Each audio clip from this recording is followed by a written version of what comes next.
सर्वप्रथम आपल्या सर्वांचं हार्दिक स्वागत आणि आपल्या सर्वांसमोर जो अत्यंत कळीचा प्रश्न आहे तो म्हणजे आन्सर रायटिंग. बऱ्याच याबद्दल वादविवाद असतात, मतमतांतरे असतात. त्यामुळे या सर्व प्रकारच्या मिथकांचा आज आपण इथे स्फोट करणार आहोत आणि अगदी पिक्चर क्लिअर करणार आहोत की नक्की आन्सर रायटिंग पहिला क्रमांक, वेळ किती द्यायचा, दुसरा मुद्दे कसे आठवायचे, तिसरा नक्की गरज कशी ओळखायची कशी, नंबर 4 आठवत म्हणजे वाचलेलं आहे पण आठवत नाहीये, नंबर 5 त्याचे वेगवेगळे पैलू डायमेन्शन्स कसे शोधायचे, नंबर 6 कन्क्लुजन, त्यानंतर तुमचं इंट्रोडक्शन हे कसं करायचं, नाही का. ह्या सगळ्या बाबी आपण त्या ठिकाणी पाहूयात एक एक टप्प्याने, एक एक मुद्द्याने. पण सगळ्यात पहिलं म्हणजे आपल्या त्या बांधवांसाठी की ज्यांनी आन्सर रायटिंग कधी सुरूच केलेली नाहीये, तर त्यांच्यासाठी अगोदर सुरुवातीला थोडस बरं का, आपल्याकडे बरेचसे पुस्तक असतात, बरेचसे आपल्याकडे कंटेंट असतो, विषय असतात, सगळं आहे. पण महत्वाचा मुद्दा काय आहे की सगळ्यात मोठा गैरसमज आपण दूर करणं, ते म्हणजे अगोदर सिलेबस कव्हर केल्याशिवाय आन्सर रायटिंग केलं नाही पाहिजे. मित्रांनो, हा सगळ्यात मोठा गैरसमज आहे, गोड गैरसमज आहे, दूर करा. याचा काही उपयोग नाहीये. बघा, लक्षात घ्या, असं नाही ना, मी तुम्हाला बाळाचं उदाहरण देणार आहे, पुढे पण देणार आहे, आताही देतो. लहान बाळ आठवा. हे लहान बाळ कधी म्हणतं का, नाही मला जोपर्यंत सगळ्या भाषेतले सगळेच्या सगळी मुळाक्षरं जोपर्यंत मला कळत नाहीत, अ पासून ज्ञ पर्यंत, मी तोपर्यंत बोलणार नाही, असं ते म्हणतं का? कधी कधीच नाही म्हणत ना. नाही, माझं सगळं ग्रामर करेक्ट झाल्याशिवाय, ग्रामर मधले मला सगळे छंद आणि ते काही प्रकार आहेत ते सगळे कळल्याशिवाय मी नाही बोलणार, असं म्हणतं का ते? कधी नाही ना. ते बोलायला जेव्हा शिकतं ते प्रॅक्टिस पण करायला प्रयत्न करतं. ते जेव्हा बोलण्याचा प्रयत्न करतं तेव्हा ते दोन्ही गोष्टी एकत्र करत असतं. भाषेचा साठा पण वाढवत असतं, भाषेला समजूनही घेत असतं आणि दुसऱ्या बाजूला ते प्रॅक्टिसही करत असतं. आणि म्हणून मित्रांनो, तुम्ही पहिल्यांदा सिलेबस संपवतो आणि मग लिहितो नाही, हा काय आहे, हा स्वतःच्या पायावरती दगड वाढून घेण्यासारखा प्रकार आहे. असं बिलकुल करायचं नाही. एकत्रच अभ्यास सुरू करायचा आणि एकत्रच लिहायला सुद्धा सुरू करायचं आहे. कसं करायचं, कशा पद्धतीने बघूया. पण यासाठी एक छोटस उदाहरण, मी खूप सारं काय केलं, वाचलं. एक पोहण्याचं उदाहरण नेहमी देतो की नाही आपण, तसं बघा, पोहण्याचं उदाहरण काय, मी पुस्तक घेतलं आणि मी छानपैकी वाचून काढलं. पाय कसे हलवावेत, हात कसे हलवावेत, वाकताना उडी मारताना आपण किती डिग्रीमध्ये वाकलं पाहिजे, पहिल्यांदा डोकं गेलं पाहिजे आत का आधी हात गेले पाहिजेत, नाही का, श्वास कसा घ्यायचा, नाकातून ते का तोंडातून घ्यायचं, व्हॉट एव्हर. हो, सगळं पुस्तक छान वाचलं किंवा युट्यूब वरती मस्तपैकी व्हिडिओ बघितले आणि मग जर आपण डायरेक्ट थेट उडी मारली विहिरीमध्ये, काय होणार आहे? काय होतं? जमतं का? जसं सांगितलं त्या पद्धतीने सगळं पाय हलवायला जमतात का? हा, नाकाने श्वास घ्यायचा आहे का तोंडाने घ्यायचा आहे, काय श्वासच घ्यायचा नाहीये, काय लक्षात राहील का? काही नाही. ही जशी पाण्यात पोहण्याची जी परिस्थिती आहे तशी उत्तर लेखनाची आहे. जोपर्यंत तुम्ही उडी मारत नाही तोपर्यंत ह्या सगळ्या गोष्टी मित्रांनो व्यर्थ आहेत. वाचवून घेणं हे सगळं व्यर्थ आहे.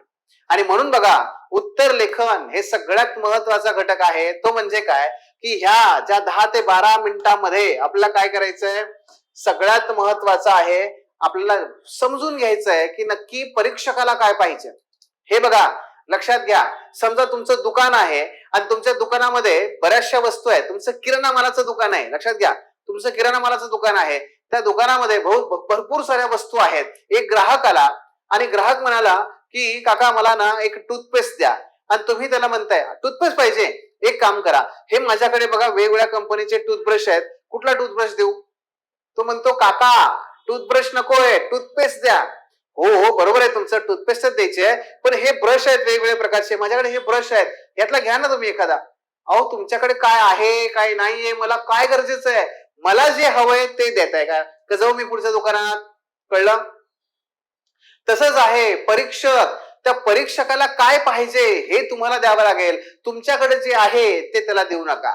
माझं वाक्य पुन्हा ऐका, परीक्षकाला जे पाहिजे ते त्याला द्या. तुमच्याकडे जे हवं आहे किंवा तुमच्याकडे जे हवंय ना, तुमच्याकडे जे आहे ते त्याला देण्याचा प्रयत्न करू नका. म्हणजे तुम्हाला जे हवं आहे ते परीक्षक तुम्हाला देईल. मग तुम्हाला काय हवं आहे हे तुम्हाला चांगलंच माहिती आहे, बरोबर ना? गेटिंग गेटिंग हा, हे त्या पद्धतीने. आणि परीक्षेचा जो दिवस असतो ना मित्रांनो, तो कसा माहितीये, एखादा उमेदवार असतो बघा, नगरसेवक असू दे, ग्रामपंचायतला पंच असू दे, नाहीतर तो आमदार असू दे, नाहीतर खासदार असू दे, या निवडणुका होतात. ही लोक काय करतात, 5 वर्ष मेहनत करतायत. जर कोणी विद्यमान आमदार असेल तर, विद्यमान खासदार असेल तर, आणि जे आमदार नाही खासदार नाही ते तर अनेक वर्षांपासून काम करत असतात, बरोबर आहे की नाही? पण ते 5 वर्ष 10 वर्ष कोणी काम करतंय आणि हे सगळं जे त्यांनी काम केलंय ते त्यांना निवडणुकीच्या एका दिवशी किंवा त्याच्या अगोदरचे एक 5-6 दिवस, खूप झालं खचून खूप दिवस मिळाले तर 10-12 दिवस.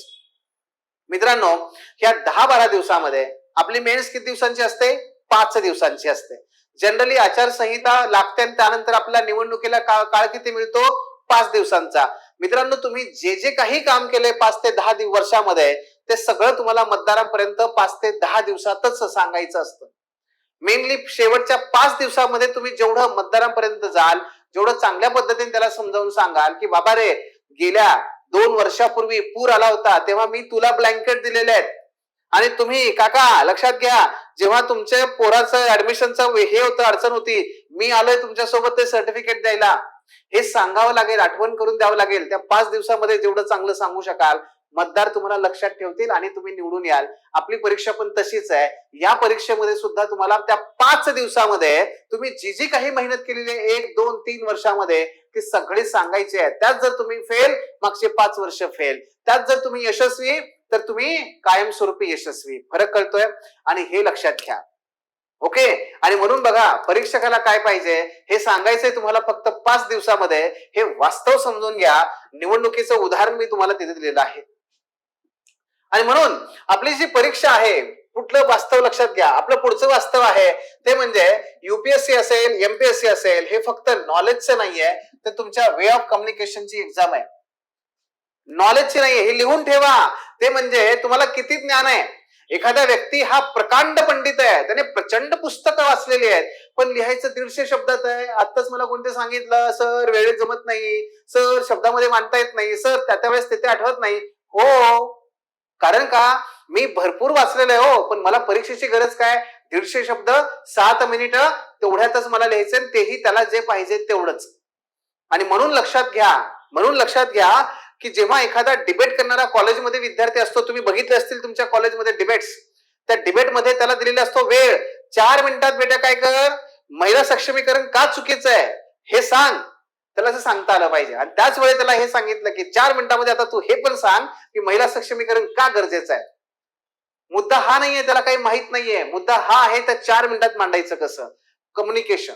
आणि म्हणून आपली परीक्षा जी आहे ती कम्युनिकेशनची परीक्षा आहे आणि त्यासाठी तुम्हाला सराव करावा लागतो, प्रयत्न करावे लागतात, भाषेवर पकड निर्माण करावी लागते, तर तुम्हाला ते जमेल. आणि म्हणून आपल्याला बघा काय, व्हॉट यू नो, आणि दुसरा मुद्दा असतो हाऊ यू शो इट. मला काय माहितीये, माझ्या मेंदूमध्ये किती पुस्तकं आहेत, डझंट मॅटर. मॅटर हे करणार आहे माझी उत्तरपत्रिका किती छान आहे. कारण लक्षात घ्या, परीक्षक जो आहे त्या परीक्षकाला काय करायचंय, तुम्हाला किती माहिती आहे यापेक्षा तुम्ही ते किती प्रभावीपणे मांडू शकता हे तपासायचंय. आणि म्हणून सादरीकरण हे सुद्धा तेवढंच महत्वाचं आहे. परीक्षेची गरज ओळखणं हे सुद्धा तेवढंच महत्वाचं आहे. हे आत्ताच लक्षात घ्या. पुढचा तुमचा रस्ता काय होईल, सुकर होईल आणि तो हायवे सारखा, my way is a highway, या पद्धतीने तुम्हाला काम करता येईल. हे जर लक्षामध्ये. सो तुम्हाला काय माहिती आहे त्यापेक्षा तुम्ही कसं मांडता हे सगळ्यात महत्वाचं आहे. आणि त्यासाठी तुमचे मित्रांनो स्ट्रक्चर्स, हे जे स्ट्रक्चर्स आहेत ना, हे स्ट्रक्चर्स आपल्या उत्तराचे सर्वाधिक महत्वाचे असतात. मी तुम्हाला ओळख करून देतोय सगळ्या मुद्द्यांची. पुढे पुढे गेलात की तुम्हाला सगळं लक्षात येईल. ओके, काय काय आहे ते चला पुढे बघूया. सगळ्यात महत्वाचा एक आहे बघा, नियम, द कंपाऊंडिंग ऍडव्हान्टेज. तुम्ही वॉरन बफे नावाचा एक माणूस ऐकला असेल, त्यांचं नुकतं निधन झालं या डिसेंबर महिन्यामध्ये, डिसेंबर 2025 मध्ये. पण मित्रांनो एक लक्षात घ्या, कंपाऊंडिंग रेट हा तुम्ही कधी मुद्दा ऐकलाय का? बघा, काही मुलं म्हणतात की सर वेळ नाही हो, काय कॉलेज असतं किंवा कोणाचं कॉलेज नसेल तर सर बाकीचा अभ्यास लेक्चर हे करून ना वेळच मिळत नाही, काय करू? अरे मित्रा, एकच उत्तर लिही आणि त्या उत्तरामुळे बघ तुझा कंपाऊंडिंग रेटने तुला किती चांगला फायदा होतो. त्याचा ग्राफ मी दाखवलाय बघा, अगोदर तो ग्राफ बघा. या ठिकाणी काय आहे, उत्तरांची संख्या, इकडे उत्तरांची संख्या आहे आणि इकडे आहे वेळ. हा वेळ आहे बघा. इथे बघा, जर मी दररोज फक्त एक उत्तर जरी लिहिलं मी दररोज, तरी मी एका महिन्यात 30 उत्तर लिहितोय.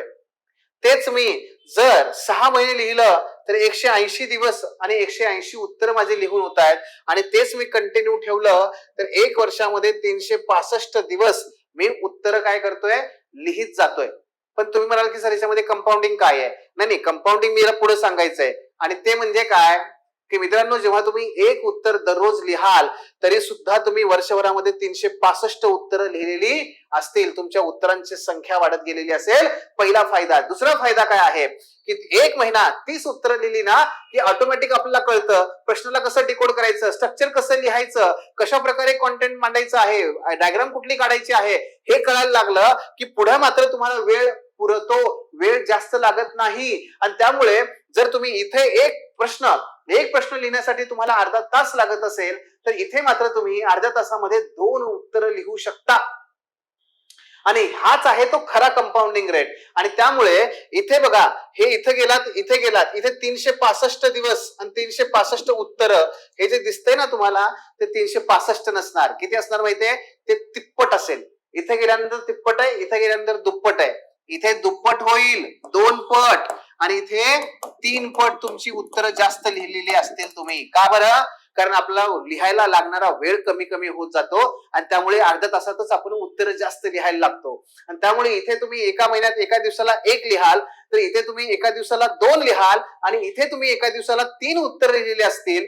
या पद्धतीने हा लिहिण्याचा कंपाऊंडिंग इंटरेस्ट रेट, त्या पद्धतीने तुमच्या यशाचा ग्राफ आहे. आणि म्हणून सुरुवातीला वेळ लागतो, त्याच्यातून बाहेर पडण्याचा प्रयत्न करा, ऑटोमॅटिक तुम्ही पोहोचाल तुमच्या यशापर्यंत. लिहिलं पाहिजे, कंपाऊंडिंग इंटरेस्टचा ह्या फायदा उचला. आणि म्हणून जे विद्यार्थी म्हणतात की नाही मी सगळं झाल्यानंतर लिहितो, त्यांना हा फायदा मिळत नाही. ओके, तो हा एक त्यातला महत्वाचा मुद्दा आहे.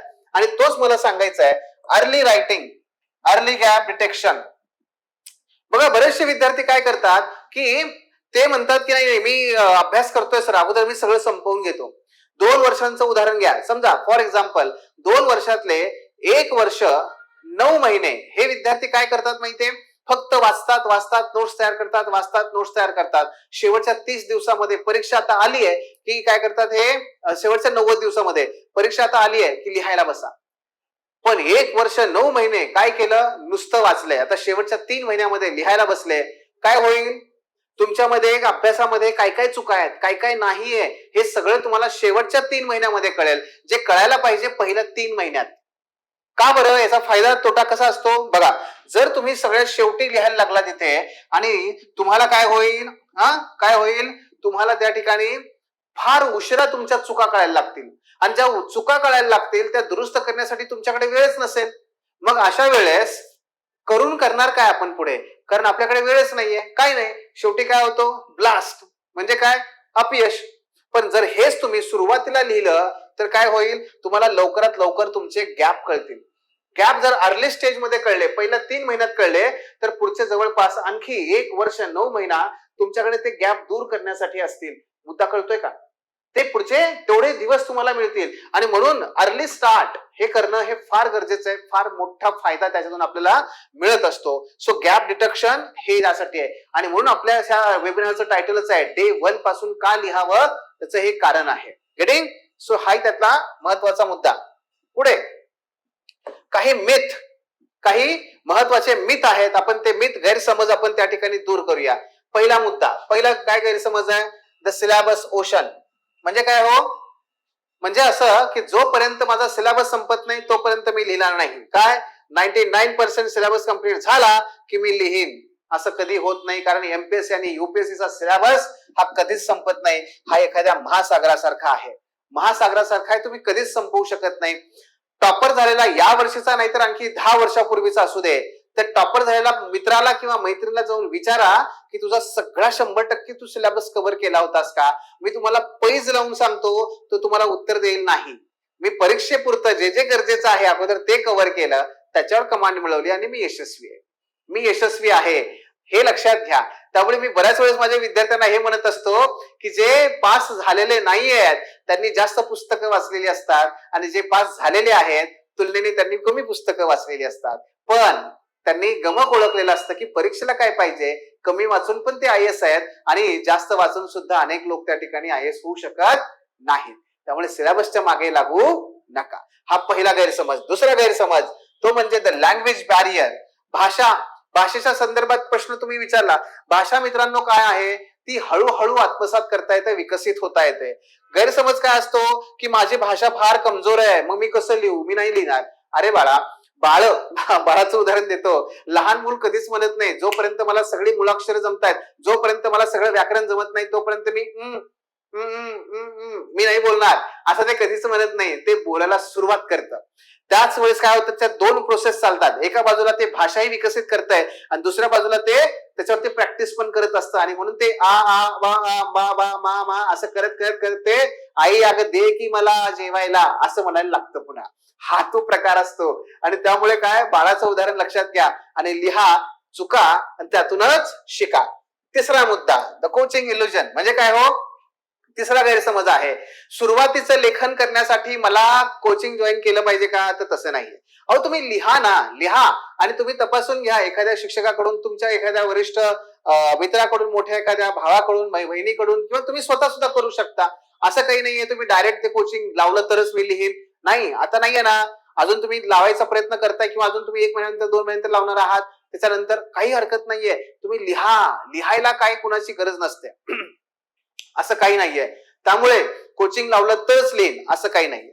ज्यांनी लावलेलं आहे ते तर बेस्टच आहे, ज्यांनी नाही लावलेलं त्यांनी सुद्धा लिहा, लिहायला सुरुवात करा. त्याला काही गरज नसते. आपणच आपलं उत्तर काय करायचं असतं, लिहायचं. 30 दिवसानंतर आपणच आपलं उत्तर बघायचं. आपणच आपलं उत्तर बघितलं की आपल्याला कळतं, अरे नाही थोडंसं हे बदल करायला पाहिजे. आणखी 30 दिवसानंतर बघा, आणखी इम्प्रोव्हाइज व्हायला लागतं. पण लिहिलं पाहिजे. नेट प्रॅक्टिस साठी आपल्याला कुणाची गरज नाही. एनसीआरटी वेटिंग टाइम किंवा आपल्या स्टेट बोर्डचा सुद्धा विचार करा, महाराष्ट्राच्या एमपीएससीच्या दृष्टिकोनातून. म्हणजे काय की सगळ्या एनसीआरटी आणि सगळे स्टेट बोर्ड झाल्याशिवाय मी लिहिणार नाही. मी सगळे एनसीआरटी झाल्याशिवाय मी काय करणार नाही, लिहिणार नाही. आणि असं करणं म्हणजे निव्वळ वेळ वाया घालवण्यासारखं आहे, चुकीचं आहे. असं बिलकुल नाहीये मित्रांनो. कारण का, बघा, कुठल्याही इयत्तेचा विचार करा, ठीक आहे, कुठल्याही इयत्तेचा विचार करा तुम्ही. त्या इयत्तेमध्ये एक एक चॅप्टर आहे का नाही, त्या प्रत्येक चॅप्टर वरती खालती स्वाध्याय आहे का नाही, तुम्ही लिहा. उदाहरण घ्या तुमच्या शाळेतल्या दिवसांचं. मला सांगा, तुम्ही 8वी मध्ये जेव्हा होता तेव्हा तुम्ही असं म्हटला का, नाही नाही मी 10वीचं पुस्तक वाचल्याशिवाय गुरुजी मी पेपर नाही देणार, मी परीक्षा नाही देणार, असं म्हटला का तुम्ही कधी त्यांना? नाही ना. मग 8वीच्या परीक्षेमध्ये 8वीचीच पुस्तकं वाचून लिहिलं का नाही तुम्ही? मग इथं का अट्टास करताय? अरे लिहा, दिलाय स्वाध्याय, छोटे छोटे प्रश्न आहेत, लिहित राहा. ओके, तो लिहिण्याचा आपण त्या ठिकाणी प्रयत्न केला पाहिजे. आणि शेवटी काय बघा, काही काही महत्वाचे मुद्दे आहेत. ही परीक्षा नॉलेजची नाहीये. परीक्षा कशाची आहे? कम्युनिकेशन. मित्रांनो, कम्युनिकेशन वरती काम करा. एखादी गोष्ट सांगता आली पाहिजे, एखादी गोष्ट पटवून देता आली पाहिजे. कुठे? मौखिक असेल तर इंटरव्ह्यू, रिटर्न असेल तर आपली मेन्स, दोन्हीकडे कम्युनिकेशन फार इम्पॉर्टंट आहे. दूरचा मुद्दा. सिलेबस संपल्यावर लिहीन, कधीच होत नाही. कोचिंग असेल तरच लिहीन, कधीच नसतं. सुरुवात करा, तुम्हाला सगळे मदतीला तयार असतात. आणि एनसीआरटी आणि स्टेट बोर्डची संपण्याची वाट बघू नका. आपण लहानपणी काय केलं, त्या इयत्तेत ती पुस्तकं वाचून लिहिलं का नाही, इथे सुद्धा ते करा. सुरू करा, सुरू करा, बाकी दुसरं काही नाही. ठीक आहे. सो सगळ्यात महत्वाचा काय मुद्दा आहे, तो मी जे सांगितला तुम्हाला आता सुद्धा. ठीक आहे. दररोज चुकीची उत्तरं लिहितो. जर समजा एक विद्यार्थी आहे ज्याने दररोज चुकीची उत्तरं लिहिली आहेत, आणि दुसरा एक आहे जो मी परफेक्ट उत्तर लिहीन याची वाट बघत बसलाय. यापैकी मित्रांनो, जो चुकीची उत्तर लिहितोय ना, तो यशस्वी होतो. का? कारण त्याला चुका काय करतोय आपण हे कळतं आणि त्या दूर करण्यासाठी तो प्रयत्न करतो. त्यातून तो शिकत जातो. म्हणून लिहिलं पाहिजे. ठीक आहे.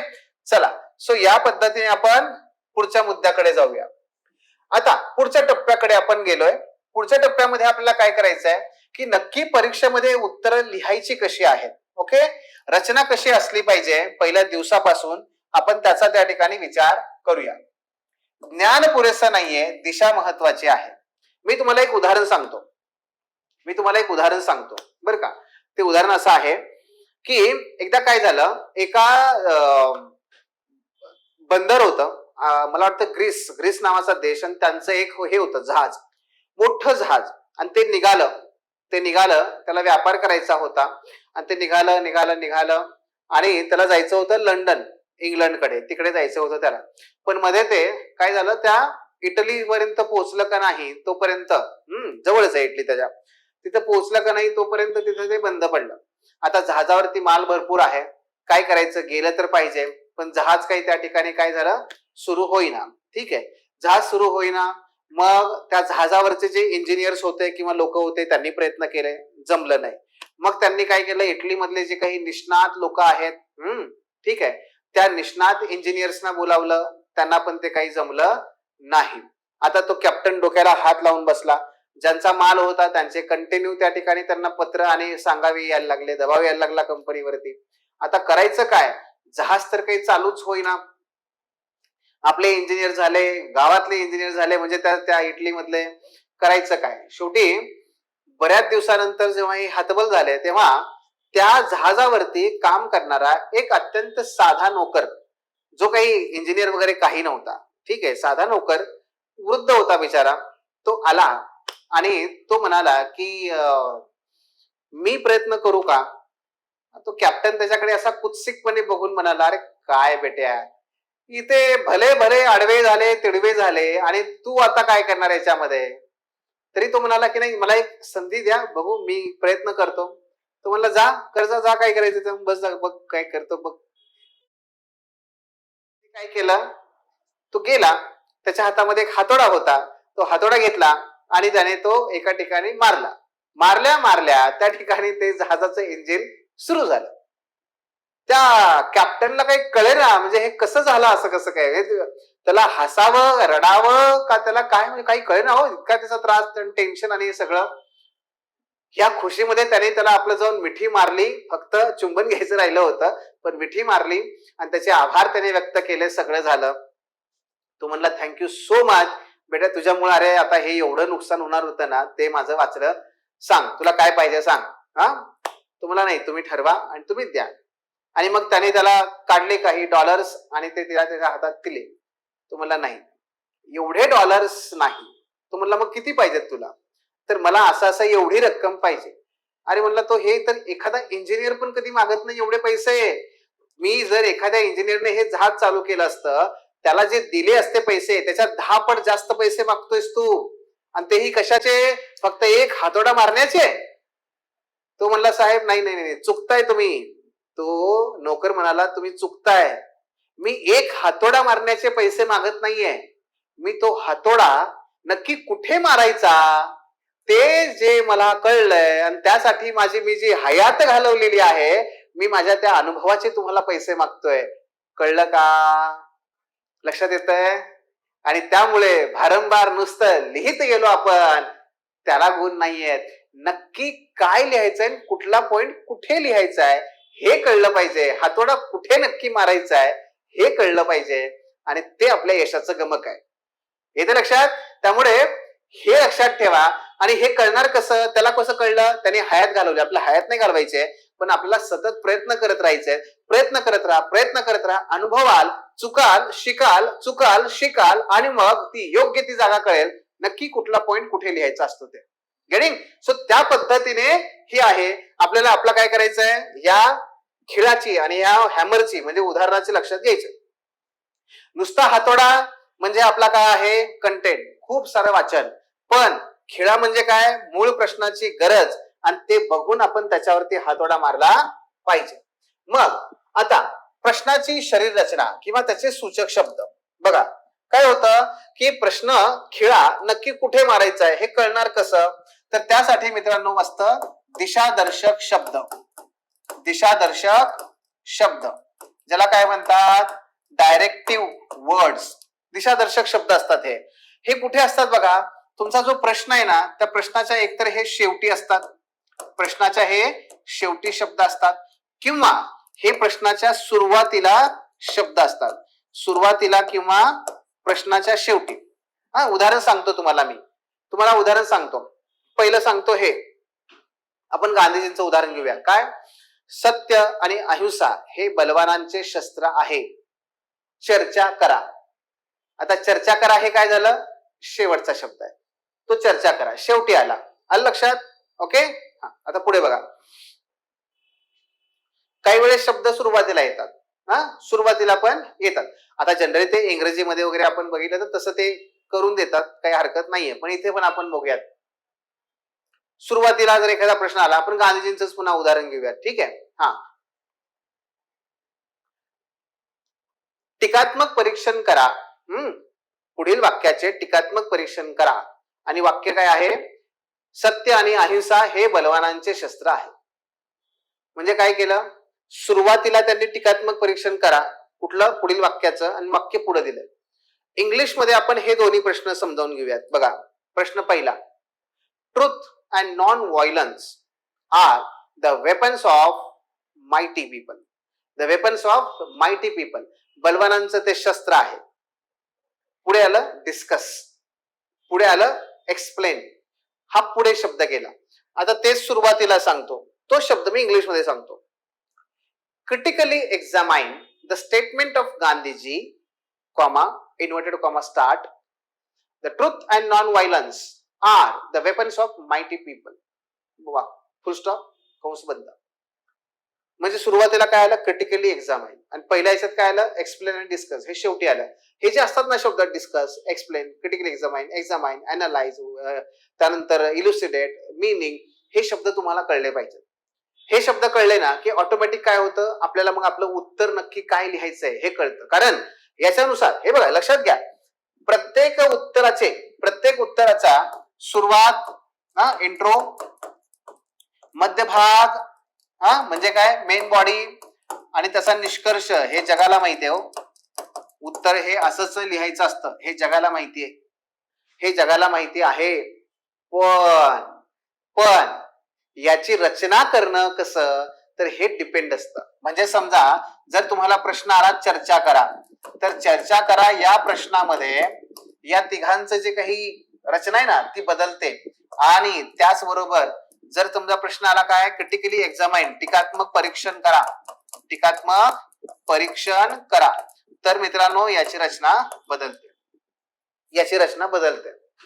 म्हणजे कसं बदलतं बघा, हे तुम्हाला उदाहरण सांगतो. बघा लक्षात घ्या, समजा गव्हाचं पीठ आहे घरी. ह्या गव्हाच्या पिठापासून काय करायचंय? समजा तुम्ही म्हणालात की आईला, आई आज चपात्या कर. आईने काय केलं? ते गव्हाचं पीठ घेतलं, जी प्रोसेस करायची ती केली. बरं, दुसरं तुम्ही म्हणालात की नाही आता चपात्या खाऊन फार कंटाळा आलाय, मला ना पुऱ्या कर. तर पुऱ्या करण्यासाठी आई पुन्हा दुकानामध्ये सेपरेट गव्हाचं पीठ आणण्यासाठी जाते का? गव्हाचं पीठ तीच आहे ना, फक्त काय करेल? ती बनवण्याची जी प्रोसेस आहे ती तिला बदलावी लागेल, आहे की नाही? आणि ती काय बदलते हे तुम्हाला चांगलं माहिती आहे. आता तिसरं उदाहरण, तुम्ही म्हणाल की नाही सर आज आता गुढीपाडवा आलाय, मस्तपैकी पोळ्या कर, मला खूप आवडतात. पोळ्या करायला घेतल्या, पुन्हा तेच गव्हाचं पीठ आहे, कारण पुन्हा पोळ्यासाठी वेगळं पीठ आणेल नाही ना, तेच पीठ आहे ना. पण बघा, चपात्या बनवताना आणि पुऱ्या बनवताना आणि गव्हाच्या त्या आपल्या पुरणाच्या पोळ्या बनवताना, चपात्या, पुऱ्या आणि पोळ्या ह्या तिन्ही गव्हाच्या त्याच पिठापासून बनतात. पण बनवत असताना गव्हाच्या पिठाला जी प्रक्रिया करावी लागते, कणिक ती सगळीकडे आपण अगोदर तिंबून ठेवणार हो, पण पुढे काय? पुढे ज्या काही टप्पे बदलतात, पुढे त्याचे जे प्रोसेसिंग बदलतात, ते जे बदल आहेत ना, ते कसं कळणार? तर तिथे कसं कळलं? काय बनवायचंय हे लक्षात आलं आणि त्यानुसार तुम्ही प्रोसेस मागची बदलली. इथे सुद्धा तेच करायचंय. अगोदर कीवर्ड समजून घ्यायचा, अगोदर तो डायरेक्टिव्ह वर्ड समजून घ्यायचा, त्याच्यानुसार तुमचं स्ट्रक्चर बदलत जाईल. आता ते कसं बदलायचं हे उदाहरणासह तुम्हाला मी त्या ठिकाणी सांगतो. बघा, एक पहिला मुद्दा एक्सप्लेन. काय आहे? एक्सप्लेन. आता हा जो एक्सप्लेन आला आपल्याला, ठीक आहे, ठीक आहे, एक्सप्लेन आलं तर काय करायचं, कशा पद्धतीने करायचं, किंवा आणखी काही शब्द अगोदर बघूयात, किचकट बघूयात, मग आपण याच्याकडे येऊयात. बघा, पहिला चर्चा करा. चर्चा करा, चर्चा करा म्हणल्यानंतर काय करायचं? विषयाचे सर्व महत्वाचे पैलू त्याच्यामध्ये मांडायचे, जसं की सकारात्मक लिहा, नकारात्मक काय लिहायचंय, समर्थन, विरोध, हे सगळे मुद्दे लिहायचे. संतुलितपणे चर्चा असते. चर्चा म्हणजे माझंच खरं असं नाही, असा आविर्भाव त्यात नसतो. मी जे म्हणतोय तेच खरं नाही, फक्त एकच बाजू लिहिणं नाही, दोन्ही बाजू मांडायच्या आणि शेवटी कन्क्लुजन करायचं. चर्चा करा. मी मगाशी सांगितलं तसं तुम्हाला पुन्हा उदाहरण सांगतो. म्हणजे काय, जे तुम्हाला माहिती असतील ते 1857च्या उठावाच्या यशाची चर्चा करा. तर तिथे काय करायचं आपल्याला? सकारात्मक, नकारात्मक दोन्ही बाजू मांडायच्या. फक्त नाही आमचा 1857चा उठाव आहे म्हणून आपण फक्त सकारात्मक लिहायचं का नाही, दोन्ही बाजू लिहायच्या आणि मग कन्क्लुजन. दुसरं काय बरं? विश्लेषण करा. इथे मात्र विषयाची फोड करायची. का, कसे, यावर लक्ष केंद्रित करायचं, तर्कावर भर द्यायचा. विश्लेषण करा. म्हणजे कसं 1857चे उठाव, 1857चा उठाव हा भारताचा पहिला स्वातंत्र्य समर होता. पहिला स्वातंत्र्य समर म्हणजे काय? भारत एक राष्ट्र म्हणून बनण्याच्या प्रक्रियेमध्ये हे पहिलं पाऊल होतं. पहिलं स्वातंत्र्य समर, स्वातंत्र्यासाठीचा पहिला लढा 1857चा उठाव, असं त्याचा अर्थ होतो. आता वाक्य ऐका. 1857चा उठाव हा भारताचा पहिला स्वातंत्र्य समर होता. विश्लेषण करा. तर तुम्हाला हे पटवून द्यावं लागेल की हो तो होता. मग कसा होता? त्यासाठी तर्क मांडा. की बघा पहिला असं सांगा काय की याच्यामुळे पहिल्यांदा लोक आपला जात धर्म पंथ सगळं विसरून लोक एकत्र आले. पहिला पॉइंट येते लक्षात. हा 2, पहिल्यांदाच भारतीय लोक एका परकीय जे शत्रू आहे ना त्याला ते परकीय मानतायत आणि परकीय शक्ती विरोधात ते लढतायत. आपण आपल्या विरोधात लढलो की आपण भावकी म्हणतो, भावकीची भांडणं. हा तसं व्हायचं पूर्वी. ब्रिटिश हे परकीय होते. दुसरा मुद्दा, मला पटला तुमचा तर्क. हो पटला तर्क, कळतंय. दुसरा. तिसरा, परीक्षण करा. विधानाची सत्यता आणि वैधता तपासायची, पुराव्यासह बाजू मांडा, पुराव्यावर आधारित. जेव्हा जेव्हा एक्झामाइन येईल तेव्हा तेव्हा तुम्ही जे काही लिहिणार आहात त्याला पुरावे फक्त जोडा, बस एवढं करा. पुरावे म्हणजे काय? फॅक्ट. जे बोलाल त्याला फॅक्ट जोडा. म्हणजे आता आपण विधान बोललो बघा काय की 1857च्या उठावामध्ये पहिल्यांदाच लोक जात धर्म पंथ सोडून सगळे विसरून एकत्र आले. पण नुसतं वाक्य बोललो आपण, उदाहरण दिलं का त्याला? सपोर्ट केला का? नाही केला. मग इथं पुरावे द्यायचे. उदाहरणार्थ नेतृत्वाचे, ह्या 1857च्या उठावाचे नेतृत्व हे मुस्लिम शासक बहादूर शाह जफर यांनी केले. मात्र याच्यामध्ये सहभाग हिंदू मुस्लिम शीख अशा सर्व धर्मियांचा होता. म्हणजे काय केलं आपण? उदाहरण दिलं, पुरावा दिला. मी नुसतं बोलत नाहीये, पुराव्यासह बोलतोय. परीक्षण करा. कळलं कसं कशा पद्धतीने पुढे जायचं असतं आपल्याला? समीक्षात्मक मूल्यमापन म्हणजे काय हो? समीक्षात्मक मूल्यमापन क्रिटिकली एक्झामाइन किंवा क्रिटिकली इव्हॅल्युएट. आता critically evaluate, critically examine, critically analyse हा एक वेगळा संच आहे. खूप डिटेल मध्ये मी आता जाणार नाही, त्यासाठी आपलं एक स्वतंत्र सत्र आहे. मी तुम्हाला त्याची लिंक आपल्या ह्या बॉक्समध्ये चॅट बॉक्समध्ये देतोच. ठीक आहे. आणि याची एक पीडीएफ आहे, तीही तुम्हाला मी नंतर शेअर करतो. फक्त खालती पीडीएफ म्हणून टाका. तुम्हाला मी ती या डायरेक्टिव्हची डिटेलमध्ये जी काही हे आहे पीडीएफ ती तुम्हाला त्या ठिकाणी शेअर करतो. किंवा आपले ऑफिसचे नंबर आहे, तुम्ही त्याच्यावरती पण मेसेज टाकू शकता. बघा पहिला समीक्षात्मक मूल्यमापन. यामध्ये काय करायचं असतं? जो प्रश्न दिलाय त्याची ताकद म्हणजे त्याचं स्ट्रेंथ आणि त्याचबरोबर त्यातल्या विकनेसेस, स्ट्रेंथ आणि विकनेसेस किंवा कमकुवत बाबी आणि सकारात्मक महत्वाच्या बाबी, सकारात्मक मुद्दे नकारात्मक मुद्दे हे दोन्ही सांगायचं आणि शेवटी आपलं मत द्यायचं. आपलं मत त्या ठिकाणी मांडायचं आहे. स्वतःच्या मताला इथे फार महत्व असतं. हा काय आहे? Critically evaluate. क्रिटिकली इव्हॅल्युएट हा तो प्रश्न आहे. क्रिटिकली इव्हॅल्युएट करायला सांगितलं. आपण याचं साधं सोपं आजचं उदाहरण घेऊयात. बघा समजा भारताचे पंतप्रधान आहेत नरेंद्र मोदीजी. तर भारताचे जे पंतप्रधान आहेत ते पंतप्रधान यांचं मागील 5 वर्षामध्ये जे कार्य आहे त्याचं टीकात्मक मूल्यमापन करा, असा जर प्रश्न आपल्याला विचारला कोणी तुम्हाला, तर नुसतं तुम्ही त्या ठिकाणी मी या विरोधी पक्षाचं असं दाखवून नुसती टीकेची झोड उडवणार का? नाही ना.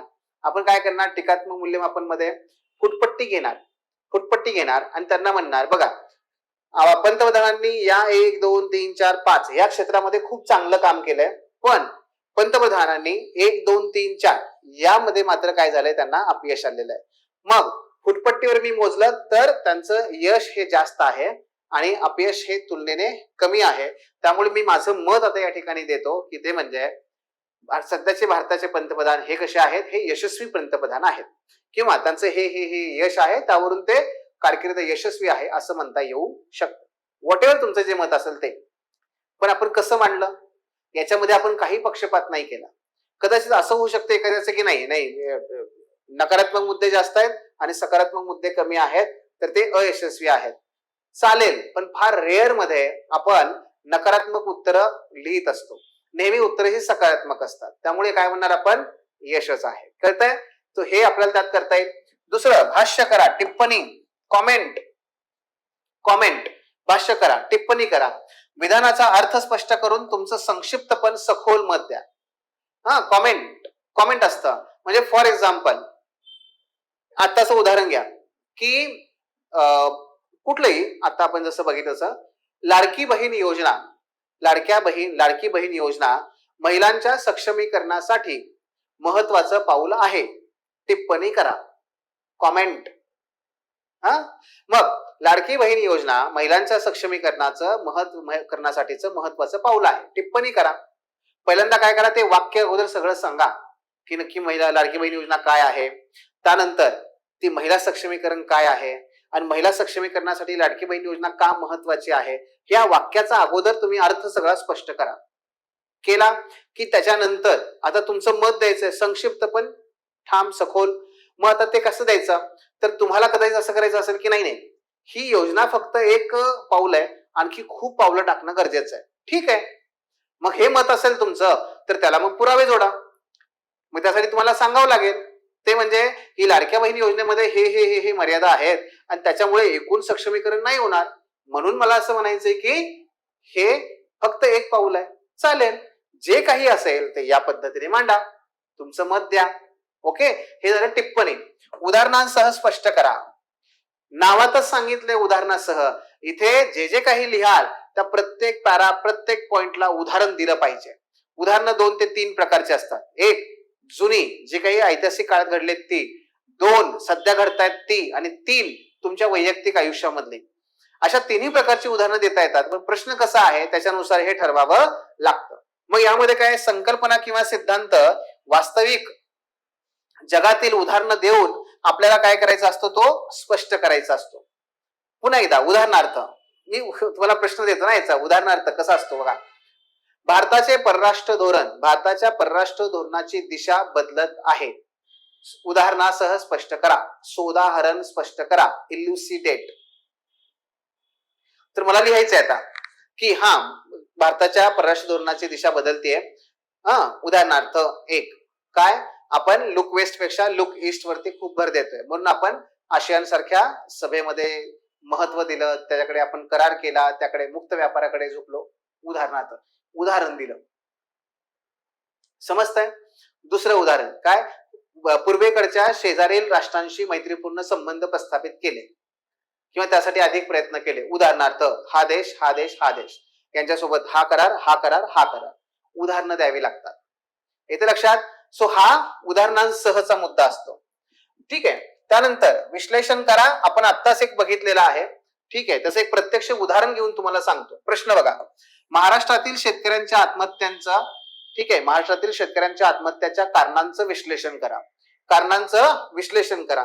नुसती कारणं लिहिलात तर ते चुकीचं आहे, पण कारणं लिहिली, त्याचे परिणाम लिहिले, त्यामागे काय धोरणात्मक त्रुटी आहे त्याची साखळी आपण जोडली तर काय झालं, ते विश्लेषण झालं, ते इन्साइटफुल आन्सर झालं. इन्साइट आहे, तुम्हाला काहीतरी कळलंय. नुसतं जंत्री वाचून आलंय, नुसतं लिहिलंय नाही, तुम्हाला जे काय कळलं त्याच्यानंतर तुम्ही काय काय त्यामध्ये मागे घटना घडतायत ते सांगताय. तुम्हाला जे कळलेलं आहे ते इन्साइट, तुमचं स्वतःच जे त्यातून बाहेर दिसलं पाहिजे की मला असं वाटतं की हे कारण आहे की कर्जबाजारी पण हा कारण आहे, पण त्यामागे संस्थात्मक वित्तीय पुरवठा करणाऱ्या बँका यांचं अपयश आहे आणि त्यामागे सरकारचं हे धोरण चुकीचं आहे, असं सांगू शकता. ओके, सो हे आपल्याला त्यात करता आलं पाहिजे. आणि त्यानंतर काय होतं बघा, जीएसच्या प्रत्येक पेपरनुसार शब्द जे आहेत ना ते बदलतात किंवा जास्त कुठे येतात. इतिहास, भूगोल आणि समाज यामध्ये चर्चा करा, परीक्षण करा, यावर जास्त भर असतो. GS2 पॉलिटी, प्रशासन, आंतरराष्ट्रीय संबंध यामध्ये चिकित्सक मूल्यमापन करा, समीक्षात्मक मूल्यमापन करा, भाष्य करा, यासारखे मुद्दे जास्त असतात. GS3 मध्ये विश्लेषण करा, उदाहरणासह स्पष्ट करा, हे जास्त विचारतात. तर GS4 मध्ये चर्चा करा, केस स्टडीज, विश्लेषण करा, हे त्याच्यामध्ये टिप्पणी करा, हे सारखे प्रश्न जे आहेत ते जास्त असतात. पण असं काही फिक्स नाहीये की बाकीचे प्रश्न, बाकीचे कीवर्ड त्या ठिकाणी येणार नाहीत, येतात. दिशादर्शक शब्दही येतात, पण जास्त कुठले विचारतात याची मी तुम्हाला फक्त एक यादी करून दिलेली आहे, ती तुम्ही बघू शकता. ठीक आहे. सो परीक्षकाच्या दृष्टिकोनातून 4 आधारस्तंभ महत्वाचे असतात, जे मी आता तुम्हाला सांगितलं. समजा तुम्ही परीक्षक आहात, 7 दिवसामध्ये तुम्हाला 500 पेपर्स तपासायचे आहेत. 7 दिवस तुमच्याकडे आहेत, 500 पेपर तुम्हाला आयोगाने दिलेले तपासा. तर तुम्ही कोणत्या पेपरला अधिक गुण द्याल? स्वतः विचार करा, तुम्हाला सगळं त्या ठिकाणी कळेल. ते कशाला भर द्याल तुम्ही? क्रमांक 1 आशय.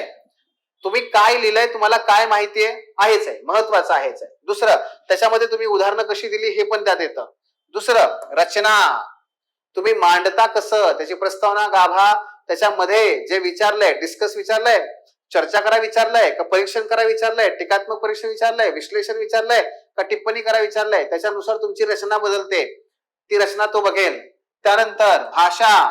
तुम्ही जे मांडणी केलेली आहे ते संक्षिप्त, मुद्देसूद, कमी शब्दामध्ये जास्तीत जास्त सांगण्याचा प्रयत्न हे केलंय का? केला असेल, त्याचं काम वाचलं, तुम्हाला चांगले गुण देईल तो. आणि निष्कर्ष. तुम्ही नक्की शेवट कसा करता, शेवट जो तुम्ही केलाय तो त्याला लक्षात राहण्यासारखा आहे का, हे सुद्धा तो तपासेल. या 4 घटकावरती तो निश्चितपणे तुम्हाला मार्क देतो आणि हेच आपल्याला हळूहळू डेव्हलप करत. त्यामुळे मित्रांनो, 80-20 चा हा जो नियम आहे तो लक्षात ठेवा. 80% विद्यार्थी काय करतात बघा, 80% विद्यार्थ्यांना सरासरी गुण मिळतात. 20% विद्यार्थी असतात की जे इंटरव्ह्यू आणि फायनल रिझल्ट मध्ये येतात. का बरे येतात, तुम्हाला तेच मला सांगायचंय. 80% विद्यार्थी फक्त आशयावर, आशय बघा, त्यांच्याकडे आशय जो आहे ना, म्हणजे आशय म्हणजे काय हो, वाचन भरपूर, माझ्याकडे कॉन्टेंट आहे, माझ्याकडे खूप सारं माहिती आहे आता माझ्याकडे. 80% विद्यार्थी हे आशय कमी असल्यामुळे नापास होत नाहीत, तर ते नापास होतात कारण त्यांना उत्तराची रचना ही योग्य प्रकारे करता येत नाही. मित्रांनो, आशय पुस्तक हे आपण एका रात्रीत पण वाचतो. इंजिनिअरचे विद्यार्थी बघा, 1 महिन्यात सगळं ते इंजिनिअरिंगचं वाचून काढतात. आशयाचा प्रॉब्लेम नसतो. काय विचारलंय ती समजून ती रचना योग्य प्रकारे जर तुम्ही करू शकला तर, आणि तरच तुम्हाला काय होतं, तुम्हाला ते लिहिता येतं, तुम्हाला त्या पद्धतीने पुढे जाता येतं. त्यामुळे रचनेवर खूप भर द्यायचा आहे आणि तुमच्या प्रश्नाची रचना, उत्तराची रचना ही सगळी डिपेंड असते त्या डायरेक्टिव्ह वर्ड्स वरती. आणि डायरेक्टिव्ह वर्ड्स नुसार कसं लिहायचं त्यासाठी ते तपासून घेतलं पाहिजे. फीडबॅक हा तेवढाच महत्वाचा असतो. मग उत्तराची रचना ना कशी असायला पाहिजे, काय काय बघा. प्रस्तावना. प्रस्तावना कशी असावी, थेट विषयाला हात घालणारी प्रस्तावना असावी. दुसरं, प्रवाह. एक परिच्छेद दुसऱ्या परिच्छेदाला जोडलेला असला पाहिजे. मुख्य भाग हा तार्किक आणि बहुआयामी, मल्टी डायमेन्शनल असला पाहिजे. त्याचबरोबर जर प्रश्नामध्ये विचारला असेल तर दोन्ही बाजू सांगा, सकारात्मक पण आणि त्याचा प्रतिवाद पण करा. ठीक आहे. आणि निष्कर्ष हा प्रभावी आणि काहीतरी व्हॅल्यू ऍड करणारा असला पाहिजे. प्रस्तावना कशी असावी, थेट असावी. साधी सोपी पद्धत प्रस्तावना थेट करण्याची, ते म्हणजे ज्याच्याबद्दल प्रश्न विचारलेला आहे त्याची व्याख्या सांगा किंवा त्याचा अर्थ सांगा. मग अशी उदाहरण घेतलं होतं मी, त्या पद्धतीने सांगतो. किंवा आपण तिसरं उदाहरण घेऊया, जीएस पॉलिटी 2 मधलं उदाहरण घेऊया. मूलभूत हक्क. मूलभूत हक्क हे भारतीय राज्यघटनेचा आत्मा आहे, समजा असं तुम्हाला विचारलं तर याच्यामध्ये मूलभूत हक्काबद्दल विचारलंय. मग मूलभूत हक्क म्हणजे काय, डायरेक्ट मूलभूत हक्क म्हणजे हे तुमचं वाक्य सुरू झालं पाहिजे. That is so simple way to start your answer. Introduction कळलं. त्याच्यानंतर काय येतं, आपल्या मेन बॉडी येते. मेन बॉडी मध्ये पुन्हा 2 ते 3 मुद्दे येतात. मेन बॉडी मध्ये 2 ते 3 मुद्दे कसे आहे, पहिला डायग्राम काढा. डायग्राम. मग तुम्हाला मूलभूत हक्कांबद्दल काय, सगळे ए टू झेड, म्हणजे अगदी तुम्ही 14 पासून 32 पर्यंत सगळी कलम लिहिली पाहिजे असं काही नाही, पण त्याचे गट आहेत ना, त्या गटांचा तरी किमान एक डायग्राम काढा. किंवा स्वातंत्र्याचे हे मूलभूत अधिकार आहेत, हे जीविताच्या संरक्षणाचे अधिकार आहेत, हे धार्मिक आणि शैक्षणिकचे हे आहेत, इथपासून इथपर्यंत हे एक डायग्राम काढा. छान वाटेल त्याला, कारण नाही याला सगळे मूलभूत अधिकार माहित आहेत. टेक्निकली विद्यार्थी अत्यंत करेक्ट आहे. मग तुमचं मेन बॉडी लिहा. काय विचारलंय, भारतीय राज्यघटनेचा हा आत्मा आहे. मग आत्मा कसा आहे तो पटवून द्या त्यांना. 1 2 3 4. बरं, शेवटी डायरेक्टिव्ह वर्ड काय आहे त्याच्यावर उत्तर आपलं डिपेंड आहे म्हणलंय मगाशी मी. समजा इथं उत्तर आहे, स्पष्ट करा किंवा उदाहरणासह स्पष्ट करा असं दिलंय, तर तुम्ही सांगा क्रमांक 1 का बरं आत्मा आहे, तो पॅरा लिहा. मग पॅरा पहिला आपण काय लिहिला की भारतीय राज्यघटनेमध्ये, सॉरी काय आपला प्रश्न, मूलभूत हक्क हे भारतीय राज्यघटनेचा आत्मा आहे. मग पहिलं लिहा ते म्हणजे काय, व्यक्तीच्या सर्व अधिकारांचे व्यक्तीच्या सर्व अधिकारांचे समावेशन कलम क्रमांक 14 ते 32 मध्ये आढळते की ज्या व्यक्तीसाठी, ज्या नागरिकांसाठी राज्यघटना ही अस्तित्वात येते. म्हणजे नागरिकांचं अस्तित्व हे राज्यघटनेवर डिपेंड आहे आणि राज्यघटनेचं अस्तित्व हे नागरिकांवर डिपेंड आहे. दोन्ही एकमेकांचे घटक आहेत. मग जसं आपला शरीर आणि आपला आत्मा हे दोन्ही जसे एकमेकांचे घटक आहेत तसे हे दोन्ही एकमेकांचे घटक आहेत असं मी सुरुवातीला लिहिलं. उदाहरणार्थ दिलं कलम क्रमांक 14 ते 32. आणि उदाहरणार्थ त्यामध्ये काय, जीविताचा अधिकार, हे पहिलं लिहिलं. मग पहिल्या मुद्द्यामध्ये मी काय लिहिलंय की तो व्यक्ती आणि नागरिक आणि राज्यघटना हे दोघे एकमेकांचे अविभाज्य घटक आहेत आणि नागरिकांचं अस्तित्व हे मूलभूत हक्कावर डिपेंड आहे, म्हणून तो आत्मा आहे. लिहिलं पहिलं. आता दुसरा मुद्दा काय लिहाल? दुसरा मुद्दा काय लिहाल की ज्यामध्ये तुम्ही जे काही लिहाल ना ते पहिल्या मुद्द्याला जोडलेलं असलं पाहिजे. उदाहरणार्थ काय म्हणलं आपण पहिल्या मुद्द्यामध्ये की मूलभूत अधिकार हे नागरिकांचं अस्तित्व सिद्ध करतात किंवा नागरिकांचं अस्तित्व हे मूलभूत हक्कावरतीच डिपेंड आहे. मग पुढच्या मुद्द्यामध्ये लिहा की हे अस्तित्व कसं, कोणत्या प्रकारचं. तर मग त्यामध्ये पहिला मुद्दा लिहा ते म्हणजे अगदी भौतिक गरजा, अन्न, वस्त्र, निवारा. भारतीय राज्यघटनेतील मूलभूत हक्क व्यक्तीच्या भौतिक गरजा पूर्ण करणे यासाठी सक्षम बनवतात, ज्यामधून त्याचं किमान अस्तित्व कसं टिकवता येईल यासाठी प्रयत्न होतो. उदाहरणार्थ अन्न मिळण्याचा हक्क, जीविताचा हक्क, कंसात पण लिहू शकता तुम्ही आर्टिकल 21. अस्तित्व पहिल्या मुद्द्यात लिहिलं. दुसऱ्या याच्यामध्ये भौतिक अस्तित्व. तिसऱ्या याच्यामध्ये फक्त जगलो पाहिजे असं नाही. तिसऱ्या मुद्द्यामध्ये काय पाहिजे की ते जे आपलं अस्तित्व आहे ते भौतिक नाहीये, तर ते काय आहे, एक मानव म्हणून डिग्निटी, प्रतिष्ठा, मला सन्मानपूर्वक जगता आलं पाहिजे. मग मूलभूत हक्कामध्ये असे काही कलम आहेत का की ज्याच्या कलमांच्या माध्यमातून माझं प्रतिष्ठापूर्ण माझं जगणं हे सुनिश्चित केलं जात आहे, ते लिहा. 1 2 3 4 5 6 7 8 या पद्धतीने आपण लिहिता येतं. फ्लो आला. 1 2 3 4 असं म्हणलं की फ्लो आला. 1 5 9 3 5 4 असं हे नाही. हा काय आहे, लिहून सुद्धा मग मार्क्स मिळत नाही. आणि सगळ्यात शेवटी काय आलं, मग पुढे उदाहरणं पण दिली, मुद्दे पण सांगितलं, आर्ग्युमेंट व्यवस्थित केलं. आता कन्क्लुजनला. मग कन्क्लुजन अनेक प्रकारे करता येतं, त्यासाठी स्वतंत्र सेशन आपण घेऊयात. पण कन्क्लुजन हे सुद्धा महत्वाचं आहे. जसं एखादं काय करू शकता तुम्ही, कोटेशन लिहू शकता. मग कन्क्लुजन मध्ये लिहा डॉक्टर बाबासाहेब आंबेडकर यांच्या मते राजकीय लोकशाही ही तेव्हाच यशस्वी होऊ शकेल जेव्हा सामाजिक लोकशाही यशस्वी होईल आणि सामाजिक लोकशाहीच्या यशाकरता मूलभूत हक्क अनिवार्य ठरतात. आहे की नाही कोटेशन? मग राजकीय लोकशाही, सामाजिक लोकशाही, मूलभूत हक्क, डॉक्टर बाबासाहेब आंबेडकर, 4 मुद्दे जोडले. याच्यापेक्षा आणखी काही चांगलं कन्क्लुजन असू शकतं. झालं आपलं उत्तर. सो या पद्धतीने आपल्याला प्रयत्न करता येतात आणि म्हणून काय होतं की एका स्ट्रक्चरने गेलात ना तुम्ही, आणि मला मान्य आहे यासाठी प्रयत्नच करावे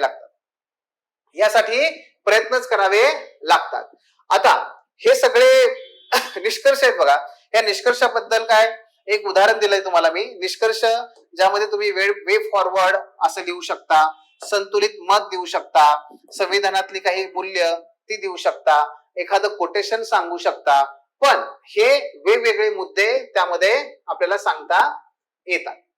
महाराष्ट्राच्या संदर्भात एक मुद्दा सांगायचा आहे मला फक्त, तो म्हणजे जे विद्यार्थी फक्त एमपीएससी ची तयारी करतायत त्या विद्यार्थ्यांसाठी मात्र महाराष्ट्राचे काही संदर्भ देणं आपण गरजेचं आहे. महाराष्ट्राचे संदर्भ दिल्याशिवाय आपल्याला एमपीएससी ला जास्त उत्तर मार्क्स मिळणार नाहीत. त्यामुळे आपण जे उत्तर लिहितो त्यामध्ये कुठे ना कुठेतरी महाराष्ट्राचा संदर्भ आला पाहिजे. मी तुम्हाला एक उदाहरण घेतलं इथे, ते सांगतो बघा.